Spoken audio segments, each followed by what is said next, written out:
السلام عليكم ورحمة الله وبركاته.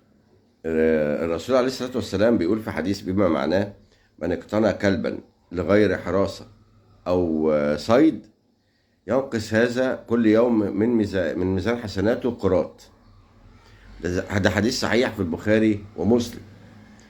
يعني اللي بيربي كلب من غير ما يكون للصيد أو للحراسة بينقص من ميزان حسناته كل يوم قراط. وما تقوليش حراسه ان انا عندي شقه اوضه وصاله جايبه يحرسني، ده مش حراسه. الحراسه ده ان حضرتك يكون عندك مزرعه كبيره او فيلا كبيره وجايب كلاب تربيهم يحرسوك. ده كلام الرسول عليه الصلاه والسلام. انتوا بقى بتتكلموا عن الرفق بالحيوان. الرفق بالحيوان ان انت تاكله، لكن ان انت تقتنيه يبقى انت كده عصيت الرسول عليه الصلاه والسلام، يعني عصيت ربنا. والرسول لا ينطق عن الهوى، ما جابش الحديث ده من عنده. ان الرسول عليه الصلاه والسلام كل كلامه كلام رباني، ربنا اللي بينزل عليك كلام.